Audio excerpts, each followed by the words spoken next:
Kamalapur railway স্টেশনের প্ল্যাটফর্মে বাবা মায়ের সঙ্গে খুনসুটিতে ব্যস্ত ছোট্ট সাদমান।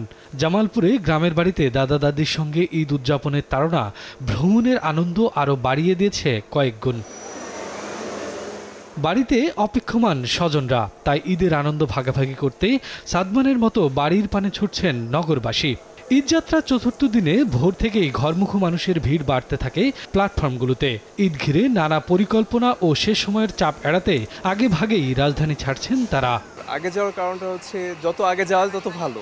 আগে যাওয়ার আরেকটা কারণ হচ্ছে 4 তারিখের পর থেকে টিকিটটা সাধারণত পাওয়া যায় না। যে ছুটিগুলো জমায় রেখে ঈদের সময় একটু বাড়ায় নিতে, যাতে একটু আগে যাওয়া যায়, একটু পরে আসা যায়। এছাড়া নির্ধারিত সময়ে ট্রেন ছেড়ে যাওয়া আর ভোগান্তিহীন যাত্রায় ঈদ আনন্দ কয়েক গুণ বাড়িয়ে তুলছে ঘরমুখো মানুষের।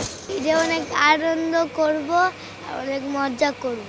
আব্বুর সাথে সবসময় ভালো লাগার সময়, কিন্তু ঈদের সময় সেটা আরও দ্বিগুণ হয়ে যায়। পরিকল্পনা আছে এই কয়েকদিন একটু ফ্যামিলির সাথে সময়টা কাটাবো ভালোভাবে। স্টেশন ম্যানেজার জানান, দুই একটি ট্রেন কিছুটা বিলম্ব ছাড়লেও এখন পর্যন্ত বড় কোনো শিডিউল বিপর্যয় নেই। আর যতই যাত্রী চাপ হোক, এবছর কোনোভাবেই ছাদে চড়ার সুযোগ নেই। যে ট্রেনটা স্টেশন থেকে ছেড়ে যাবে, বড় বড় জংশন স্টেশন এবং কমলাপুর তো বটেই, এছাড়াও বড় বড় স্টেশনগুলোতে এই বিশেষ টিম কাজ করবে। পূর্ব থেকেই তারা প্রস্তুত থাকবে যেন কোনো যাত্রী ছাদে উঠতে না পারে। এদিকে খুব একটা যাত্রী চাপ নেই সড়ক পথের পরিবহনগুলোতে। রাজধানীর অধিকাংশ বাস স্টেশনগুলি চলছে যাত্রী খরা। সরকারি ছুটি শুরু হলে চাপ বাড়ার আশা বাস কর্মীদের। রাস্তাঘাট ফাঁকা থাকলে আসলে যাত্রা করে খুব ভালোই লাগে। আগামীকালকে শুরু হবে, তখন থেকে হয়তো বেশি চাপ হবে।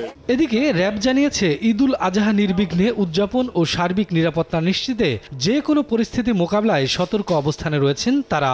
ঢাকা সহ সারা দেশে ঈদের ছুটিতে যাওয়া মানুষের বাসস্থান, কর্মস্থল ও শপিং মল সহ অন্যান্য স্থানে চুরি এবং ডাকাতি প্রতিরোধে র্যাবের নজরদারি ও টহল বৃদ্ধি করা হয়েছে। অতিরিক্ত ভাড়া আদায় এবং যাত্রী হয়রানির অভিযোগ পেলে ব্যবস্থা নেওয়া হবে বলে জানিয়েছেন স্বরাষ্ট্র উপদেষ্টা। সবাই এগ্রি করছে যে আমরা কোনো অবস্থায় সরকার কর্তৃক নির্ধারিত ভাড়ার বেশি নিব না। অনেক সময় যাত্রী ছদ্মবেশে ডাকাত এরা কিন্তু বাসে উঠে পড়ে, এই জন্য সবারই ছবি নেওয়া হবে। ভোগান্তিহীন ঈদযাত্রা, হয়রানি রোধ আর বাড়তি ভাড়ার বিষয়ে নজরদারিতে রয়েছে আইন শৃঙ্খলা বাহিনী। শফিকুজ্জামান রুবেল, সময় সংবাদ, ঢাকা।